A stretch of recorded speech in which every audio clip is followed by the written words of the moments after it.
Napoleon Bonaparte did not conquer Europe with the wars he won.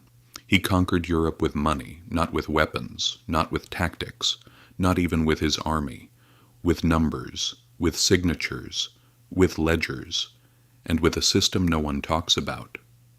Because behind every battle, there is something far more powerful than weapons and tactics, an economic system. While commanders move their soldiers, Napoleon Bonaparte moved money. And that was the real reason his empire rose. Not because he was an unbeatable man, but because the system he used was unbeatable. And here is the part people don't teach you.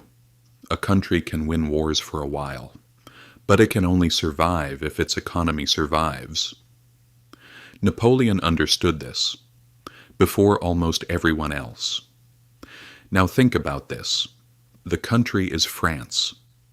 Late 1700s.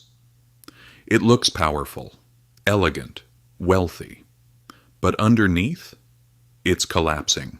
The monarchy is collapsing under debt. For decades, rulers borrowed heavily to finance wars and to appear luxurious, and the system holding everything together, it's not working. The wealthy paid almost nothing. The entire burden was carried by the poor.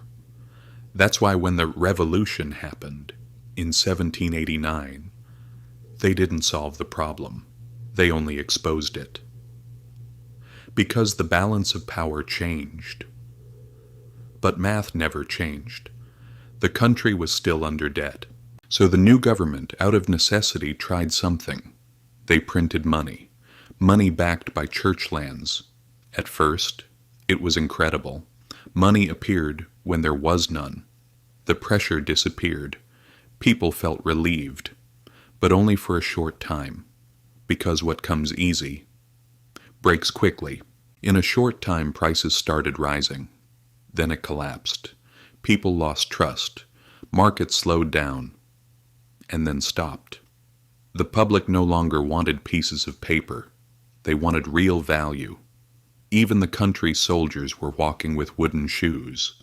The country had vision, but it had no economic backbone. Then Napoleon appeared on the stage.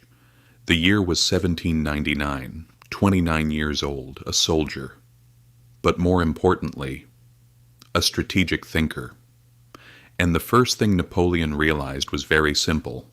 If people don't trust, the system doesn't work. Not an army, not a country, not even money. So, before anything else, he rebuilt the system. He established a national bank. But this was not an ordinary bank, a fast, structured system.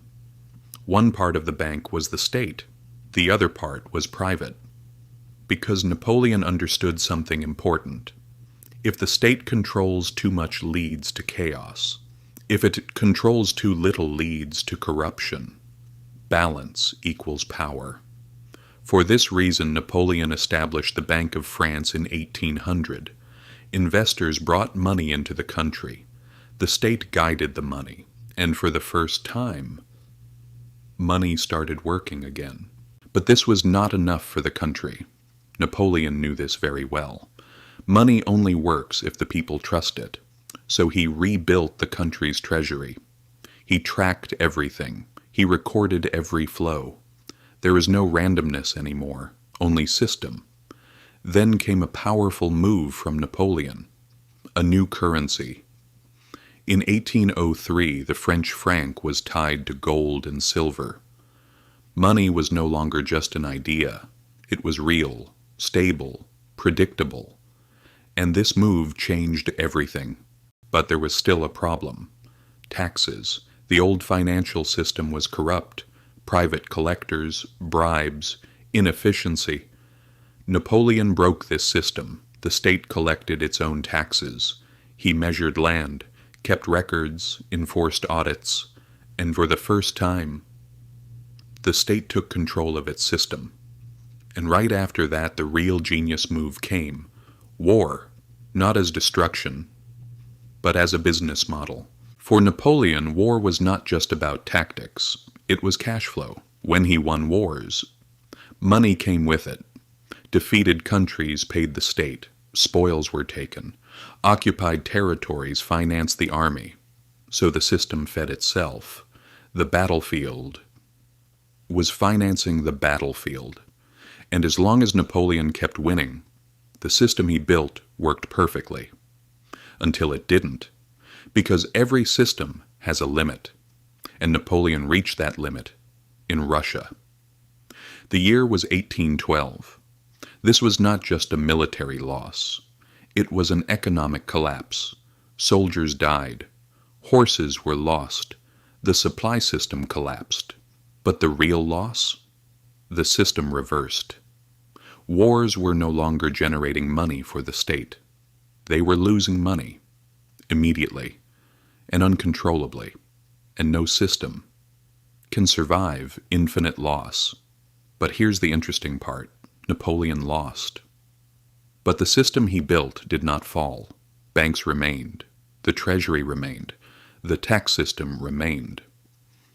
France was no longer the same, because the state now had something it never had before, a financial foundation.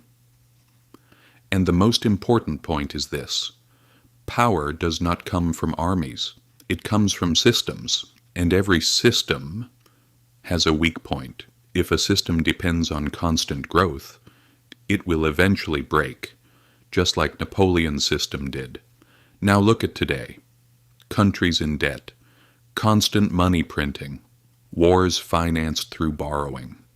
Does this sound familiar? Because the rules never changed. Money is power. Trust is everything. And when the system breaks, everything collapses. Most people don't see this. They are born inside the system, but they never understand it. But once you see the system, you can no longer ignore it. If this gave you a new perspective, subscribe. To master the future, you must understand the past. See you in the next chapter.